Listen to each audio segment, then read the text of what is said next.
Noon hanggang ngayon, 73 taon sa Dagupan, 89.3 DWIZ. Nagbabalita ng tama, naglilingkod ng tama. Papalakas ng papalakas, palinaw ng palinaw. Mga balita at impormasyong naiintindihan dahil malinaw mong nalaman. Tutok lang sa DWIZ. Mula umaga hanggang gabi. Updated on air and online. DWIZ. Nagbabalita ng tama. Naglilingkod ng tama. DWIZ. Todo balita, Lunes hanggang Sabado dito sa DWIZ-FM 89.3 News Radio Dagupan.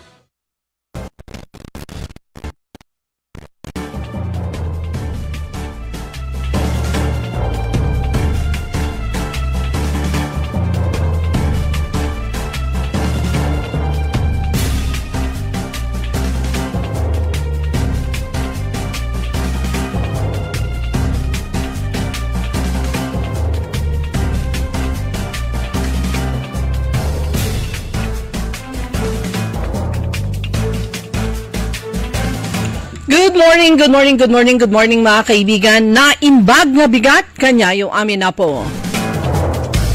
Araw ng Sabado, ngayon ay July 19 at oras na ng ating programang Todo Balita at Komentaryo sa DWIZ Dagupan.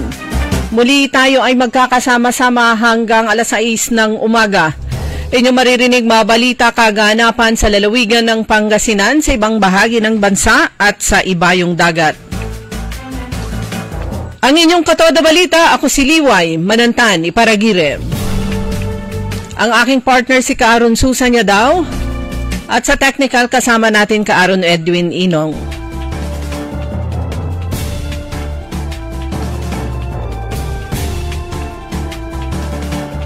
Sa ulo ng mga balita sa Balitang Nasyonal.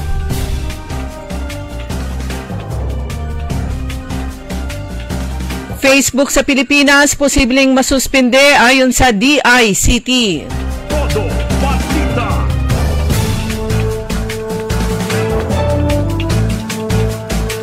Hagupit ni Crising, paghandaan, paalala ni Pangulong Marcos. Todo balita.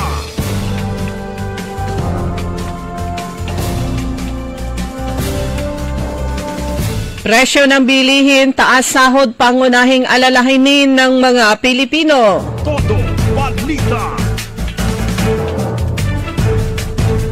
Sa balitang lokal, Typhoon Signal number 1 nakataas sa ilang bahagi ng lalawigan ng Pangasinan.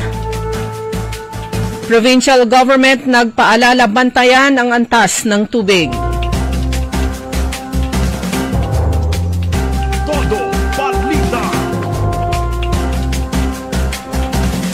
Sa balitang pampalakasan,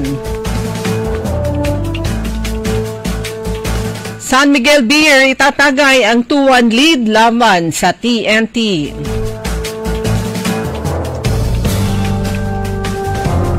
At ngayon sa detalye ng ating mga balita.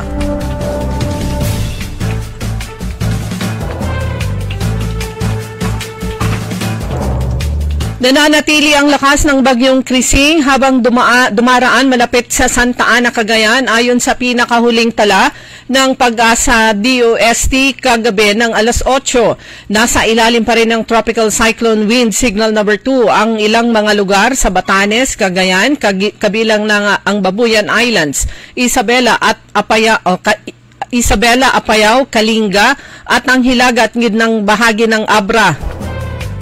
Kasama rin sa signal number 2 ang silangang bahagi ng Mountain Province. Nasa ilalim ng Tropical Cyclone Wind Signal number 1 ang ilang mga lugar kagaya ng Quirino, Nueva Vizcaya, nalalabing bahagi ng Mountain Province, Ifugao, Abra, gayon din ang Benguet, ang natitirang bahagi ng Ilocos Sur at buong La Union kasama ng ilang bahagi ng Pangasinan.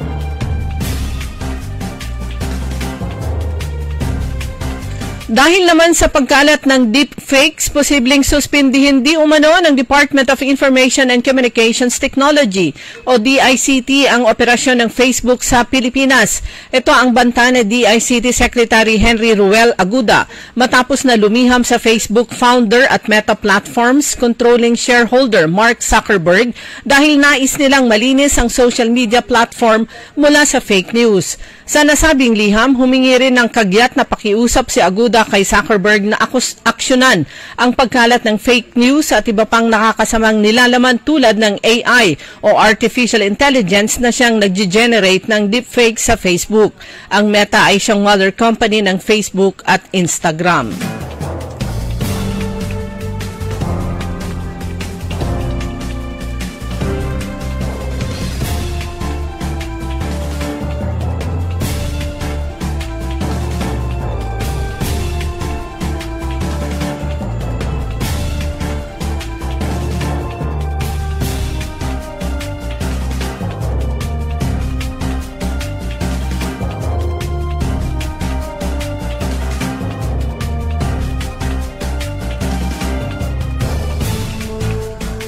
Samantala, ang tumataas na presyo ng mga bilihin at aumento sa sahod ang pangunahing alalahanin ng mga Pinoy. Batay sa latest Pulse Asia June 2025 ulat ng Bayan Survey, nasa 62% ng mga Pinoy ang nababahala sa inflation, habang ang iba ay humihingi ng taas sweldo.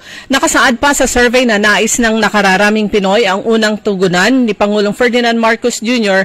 ang inflation at isama sa kanyang ika-4 na State of the Nation address sa Osona sa July 28. Nasa 1,200 adult Pinoy ang nakiisa sa face-to-face surveys na isinagawa nitong June 26 hanggang June 30. Meron itong 95% confidence level at plus and minus 2.8% margin of error. Pinakahuling concern ng mga Pilipino ang national territorial integrity, kapakanan ng OFWs at terrorism.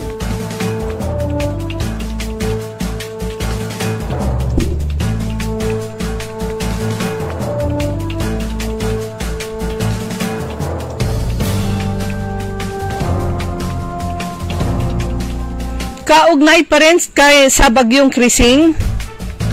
Bilang paghahanda sa Bagyong Krising, pinakilos ni Pangulong Ferdinand Marcos Jr. ang mga ahensya ng gobyerno para sa pagtugon sa mga maapektuhan nito. Ayon kay Palace Press Officer Attorney Claire Castro, itinaas na ng National Disaster Risk Reduction and Management Council o NDRRMC sa red alert ang status ng bagyo. Nagsagawa na rin ang pre-disaster risk assessment at muling binuhay ang Virtual Emergency Operations Center. Inatasan ng NDRRMC ang mga nakatalagang duty officer ng mga kaugnay na ahensya na mag-report sa National Disaster Risk Reduction and Management Council, kabilang na ang Armed Forces of the Philippines, Bureau of Fire Protection, Philippine National Police at Philippine Coast Guard. Nagpapatuloy pa rin anya ang pagbabantay ng Department of Science and Technology, PAG-ASA, sa galaw ng bagyo, gayon din ang koordinasyon ng Department of Interior and Local Government sa mga lokal na opisyal para masiguro ang kaligtasan ng mamamayan sa mga lugar na dadaanan ni Krising.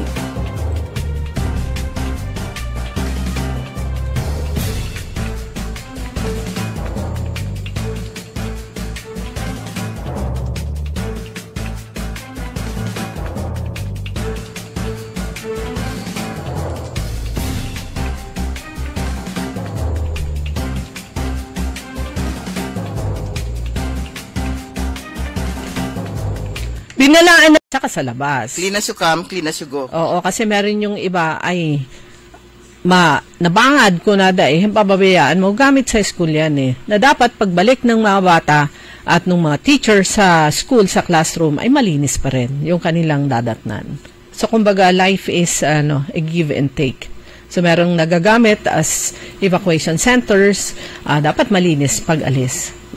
Ganun dapat palagi. Pero ito na nga, panahon ng bagyo at nakataas pa rin ang typhoon signal. Monsoon rain yung nagdadala ng matinding ulan. Pero ito na yung malamig na panahon. Ang basa, wet pero malamig na panahon. Pero nasa ano yata tayo? Signal number 1? Signal number 1. Ito naman ay hapon pa yan. Dahil kay Typhoon Krising. Pero yun nga yung nakita ko kanina buong La Union, ang daming mga areas doon na mataas ang tubig baha at yung hagupit naman, hampas naman ng alon sa kanilang mga coastal areas. So, sa mga kasamahan natin sa Inner Wheel na manggagaling sa La Union, papunta sa Pangasinan, ingat po, ingat sa biyahe. Ingat sa biyahe. Ayan, ang magpubliko rin naman sa ibang balita pa, pinag-iingat bukol daw sa pagkain ng ligaw na kabute. Pag ganito ng tagulo kasi, pagkatapos nito maraming mga klase ng kabute ang tumutubo. Nagtungo yung mga RHU nurse na sina Jonathan Florentino at Mike Dominic Gragasi noong July 16 sa Barangay Tambak, pero hindi sa amin to, sa Bayambang ito, upang kumpirmahin at imbestigahan ang naiulat na kaso ng mushroom poisoning doon. Ito'y matapos isugod sa Bayambang District Hospital sa araw ding yon ang 7 residente na sila'y makaranas ng pananakit ng tiyan, pagsusuka at diarrhea. So, sila din umano ay kumain ng kabuting tumubo sa ilalim ng puno ng kawayan. Ang mga pasyente ay kasalukuyang for discharge na at nakatakdang bigyan ng bitamina na RHU. So, inaabisuhan ng publiko na umiwas sa pagkain ng mga kabuti, lalo na kung hindi nila kilala kung anong uri ito. Sapagkat karamihan daw sa mga ligaw na kabuti ay maaring makalason dito. Yeah, mga poisonous. Hindi lahat ng nakikita na kabuti ay pwede. Kasi ayan, mukha nga siyang yung kinuha nila mukhang tawag ito? Tumutubo. Mukhang kinakain. Oo. Pero yung may tinitignan sila sa stem nito na parang kung may ring na nakapalibot, parang yun ang hindi po pwede. Pero yun nga, mag-ingat palagi, hindi porke kabuti. Oo. Ay natatakam na kayo. Masarap kasi yan. Kabuti nga talaga, kabuti. Ganun talaga, untubo. Masarap yan, dinengdeng, tapos may konting sabaw at saka sahog. Yan, maano naman na ngayon, ang kabuti naman sa dami ng nagtitinda, medyo affordable naman na siya ngayon. Unlike before, na mahal talaga ang kabuti. Pero ngayon kahit paano mura na rin yung mga tawag dito, cultured na kabuti. Pero yun nga, hindi ingat na lang po tayo kasi maraming mga yung iba yata nag-eksperimento na kasi kagaya sa Alaminos, ang dami kong nakikilalang mga uri ng doon, klase ng gulay na never kong narinig sa buhay ko at marami talaga pag sa mga Ilocano area, Ilocano speaking, halos lahat pwedeng igulay. Meron pa yung parang damo na mahaba na nakukuha sa ilog. Ayan, pwedeng igulay yon. May paraan kung paano linisan. Madami. Lalo na itong panahon ng tag-ulan, daming tumutubo na pwedeng igulay. Ayan, ito po yung ayon sa DOST, yung kanilang 24-hour rainfall forecast, July 19 ngayon. Potential impact, sabi dito. Pag 200 millimeter, yung magkakaroon ng widespread incidence of severe flooding and landslides, expected po yan. Pag 100 to 200 millimeter yung lakas, yung rainfall, ang pwedeng potential impacts nito ay numerous flooding events are likely, especially in areas that are urbanized, low-lying, or near rivers. Landslide likely in moderate to high susceptible areas. Pag hindi gaanong malakas ang rainfall, andyan yung localized flooding is possible mainly in areas that are urbanized, low-lying, or near rivers. Landslide possible in highly susceptible areas. Bakit ni sinasabi pong flooding is possible mainly in areas kasama ang urbanized? Kasi pag urbanized, syempre natakpan na yung mga natural na daluyan ng tubig. Actually nga, mas binabaha na nga ngayon sa mga urban areas kaysa sa sa mga barangay. Update naman tayo sa pero ito as of anong oras? Pero July 18 pa to. Yung San Roque Dam status, ang level pa niya, July, 21 hours ago. 239.90 meters above sea level. Ang inflow naman ay 76 cubic meters. Outflow, 0 cubic meters per second. No gates open. Yan na, maliwanag. Walang bukas na gates. Wala, mababa pa siya. Yan, lagay ng karagatan, abot daw ng nasa 2.1 hanggang 3.4 metro ang taas ng alon. Bagamat walang gale warning, inaasahan ng malakas na alon. Pinapayuhan ng mga mangingisda na mag-ingat. At lagay ng panahon, nasa 25 degrees centigrade. Patikilan nga natin kung high tide ngayong araw na to. Silipin ko sa ating mahiwagang kalendaryo. May advisory po si Mayor Nina Jose Quiambao ng Bayan ng Bayambang. Ito po, sa araw na to, July 19, sabi po dito, walang pasok. Alinsunod sa rekomendasyon ng MDRRMC, Municipal Disaster Risk Reduction and Management Council. Suspendido ang klase sa lahat ng antas, pampubliko at pribado ngayong araw, Sabado, Hulyo 19, dahil sa inaasahang malalakas na pag-ulan at hindi magandang lagay ng panahon dulot ng bagyong Krising at ng umiiral na habagat. Ang kaligtasan ng bawat isa ay ang nananatiling pangunahing layunin ng ating lokal na pamahalaan. Mag-ingat po tayong lahat, sabi ni Mayor Nina Jose Quiambao. Bakit kailangang magsuspende ng klase ngayon? May mga paaralan na may klase talaga yun, lalo na pag-kolehiyo. Kahit Sabado. Kaya nag-issue siya ng suspension ng klase today. So high tide ngayon, 1.4. Alas 4:44. Dang umaga? Yes. Pero kanina, siyempre, wala na ako nadaan ng baha. Pero meron mga portion lang na may tubig. Unlike dati, kapag nakatulong din naman yung ang mga kalsadang itinaas, nakatulong sa mga commuters. Yan, yun talaga yung number one na tulong nitong itong pagtaas ng kalsada, nakatulong sa mga commuters, makakadaan ka na sa patutunguhan mo ng walang kaba. Pero, siyempre, yung effect naman nito, meron nga, sabi nga nila, you cannot please everyone. At ibig sabihin, hindi lahat makikinabang doon sa mga magagandang mga proyekto. Ang naman dito, apektado naman, karamihan naman, mga kabahayan, tsaka mga business establishments na mabababa. Pero yung tayo, makakadaan ka na. Yeah, makakadaan ka na ng hindi ka dadaan sa baha. Pero sa may YMCA, malalim pa din. May area doon na doon sa silong ng overpass, nagkakaroon ng tubig doon. Kasi ganyan yung tubig, tawag doon. Oo, kasi yung kalsada.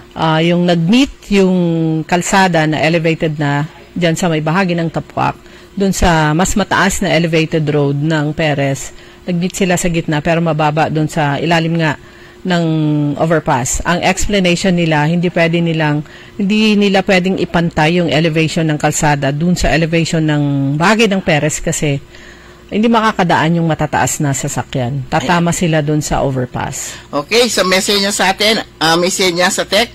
Oras po natin, ganap ng alas 5:47.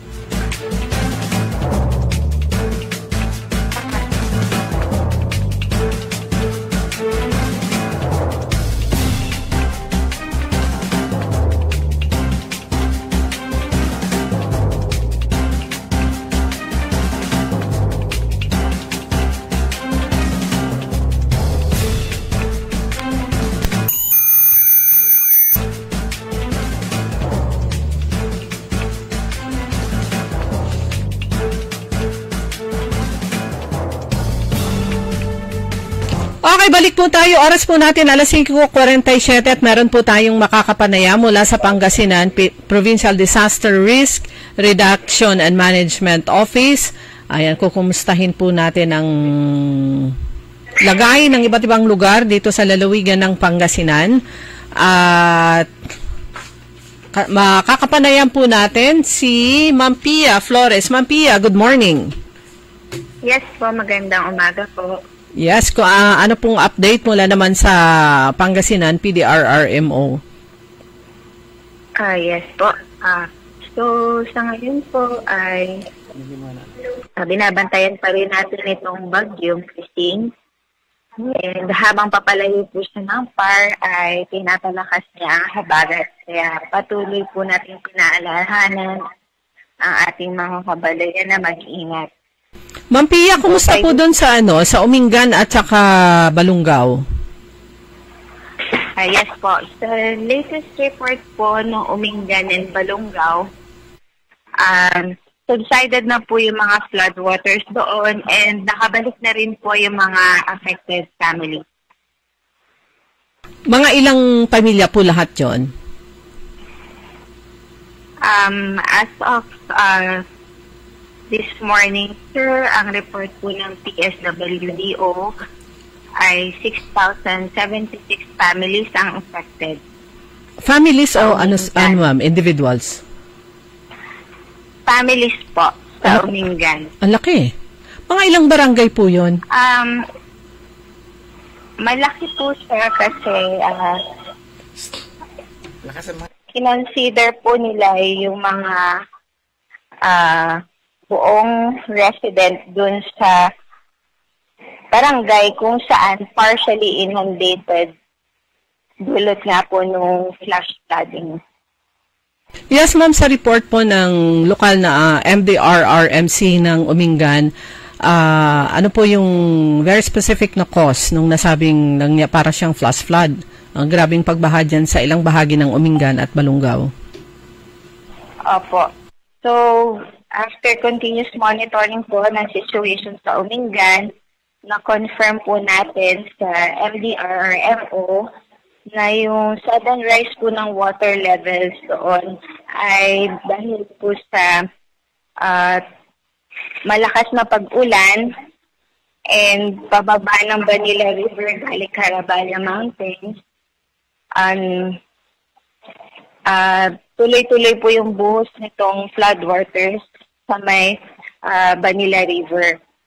At na tukoy din po nila na yung closed floodgate, yun yung nag-obstruct para mag-redirect sana yung floodwaters or para ma-redirect yung floodwaters sa irrigation system papunta dun sa Poblacion West, causing the flash flooding in the area. So yun po yun, yung sa balita nga, it's responsibility nung sa mga opisyal sa barangay na sila dapat yung magbubukas at magkuklose kung kailangan nung nasabing floodgate. Opo, yun po yung naibalita kagabi. Ma'am Pia, yes ma'am. Ma'am Pia, sa Balungaw, ilan naman po yung affected po na families doon? Sa Balungaw naman po, ang report ng PSWDO ay umabot sa 1,647 families.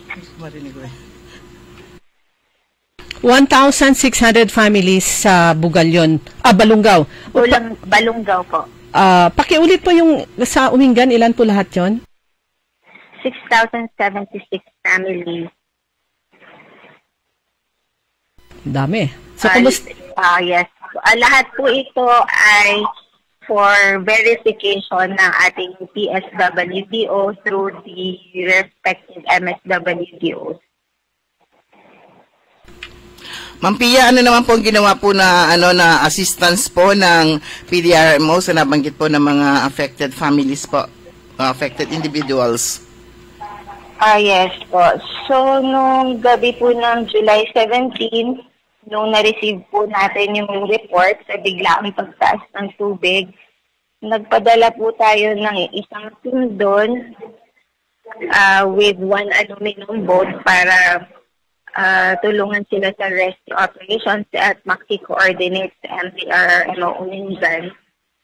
And yun po, continuous monitoring and coordination. And yesterday din po, nagpadala tayo ng isang team together with the PSWDO para mag-conduct ng relief operations. So, pull out na, hindi pala, tuloy-tuloy pa rin. Ma'am Pia, bukod po sa Umingan na dyan sa eastern part, saan po dito po sa Pangasinan naman ang iba pang lugar na tinututukan ninyo dahil sa bagyong Krising? Yes po.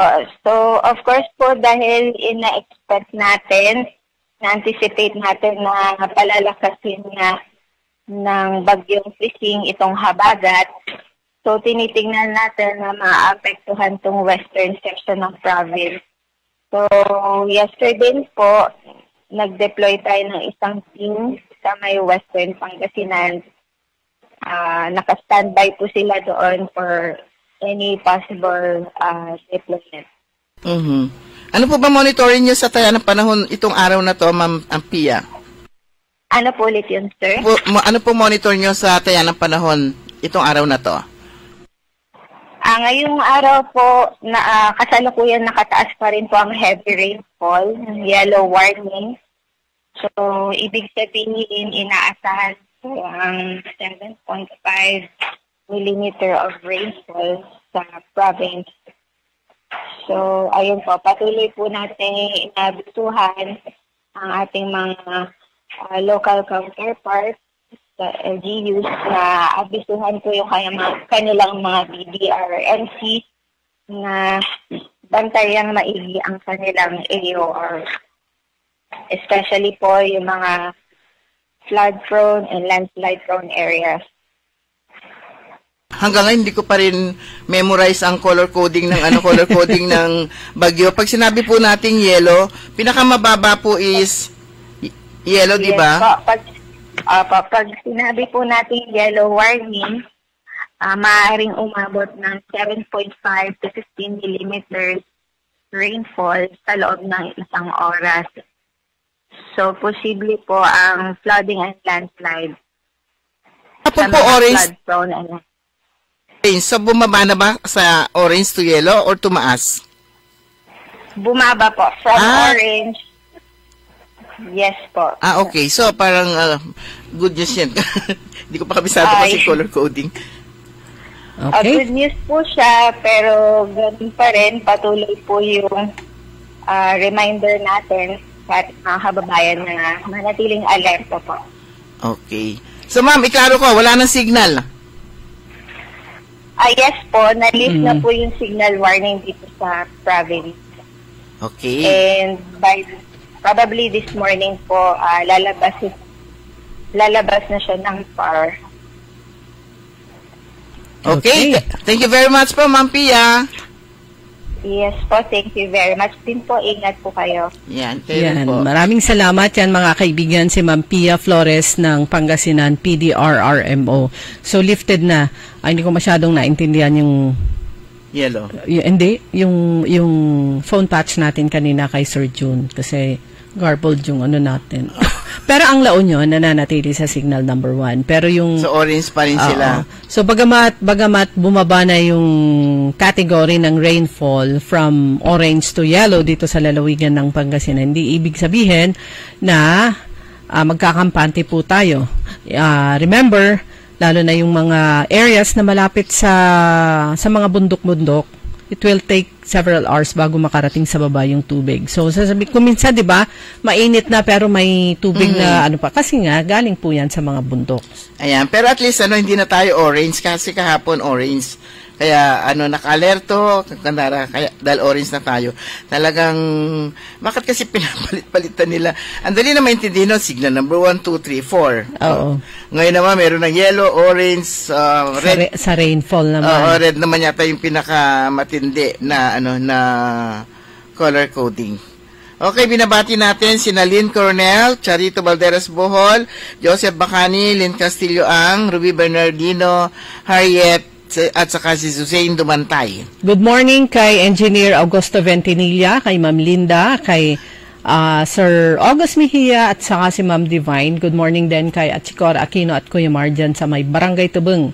At kay yung security guard na nakadetail dyan sa family court dyan sa Tondaligan, sa CDRRMC building. Ayan, yung mga binati ko yun, yung promise ko na babatiin ko sila pag nakilala nila ako dun sa picture ko. Pero tatawa ako kasi iba-iba yung basihan nila eh. Yung iba, yung daw shape ng legs, nakita daw nila, iba daw yung tiger look. Ay, tapos, ako yung nakita ko yung kilay. Yung iba naman daw yung mata sinita, at saka yung kilay sa lubong, gano'n. Tsaka bakit nakasimangot, iba-iba. Pero ako yun. Yan. Hindi pa walang nabago. Good morning din sa mga suki natin sa mga palengke. Kumusta kaya ang lagay ng mga presyo at yung mga gaano karami ang isda, lalo na ng bangus.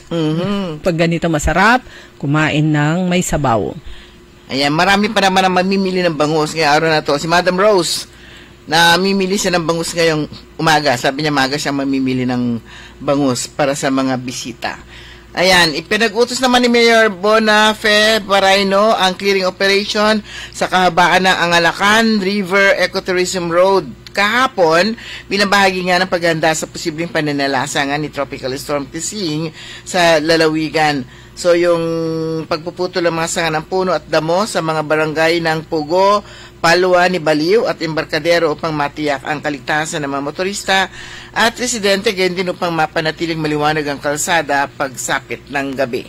Ayon kay Migrant Desk Officer Designate at sa Angalacan River Task Force Focal Person Ernie Quizon, isinagawa ang regular na paglilinis tuwing panahon ng tagulan dahil sa mabilis na paglaguan ng mga damo at sanga na mapuno na siyang humaharang sa solar street lights. So binanggit din yung bahagi ito ng preemptive measures ng bayan kaugnay sa posibleng epekto ng bagyo. Yan, di ba kapag alam mo may bagyo, puputol-putol na naman punong kahoy, ayan, i-ready mo na yung mga bubungan na may butas, o itinatali na yung mga posibleng liparin ng hangin.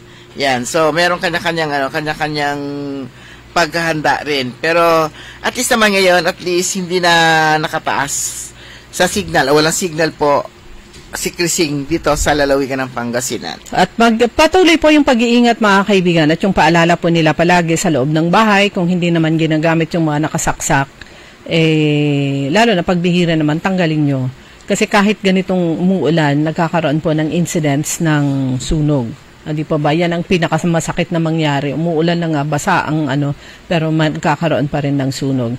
At yung mga kababayan po natin na malapit, muli yung mga malapit sa ilog, sa coastal areas, malapit sa mga bulubundukin na areas, mag-ingat po, maging mapagmatsyag, sabi nga po ng Pangasinan PDRRMO, dahil pwedeng mangyari ang anumang kalamidad na hindi po inaasahan. So, ingat-ingat lang po palagi. Marami pong mga areas nagkakaroon ng landslide, mudslide, at dito sa atin marami ring mga bulubundukin na areas. So, mag-ingat po palagi at kung hindi naman kailangan lumabas, wag nang lumabas. So, palengke na lang puntahan nyo kung merong pamalengke. Okay, good morning din kay Grace Matro. Ayan. At Benjetan, magandang umaga. Pero wala na po tayong sapat na oras. Ang tabayan na po ninyo susunod agad, early in the morning. Makasama po ninyo si Karen Oli Navarro, programang Todo Balita at Komentaryo. Kami po niya nakasama. Sa technical side, si Ka Edwin Inong. Ako po si Liway Manantani Paragire. Nagsasabi po, keep safe and happy weekend pa rin. Ako naman si Susan Valdez Siadaw. Magandang umaga po sa inyo lahat. Ang balitang ito ay inihatid sa inyo ng Bingo Plus. Download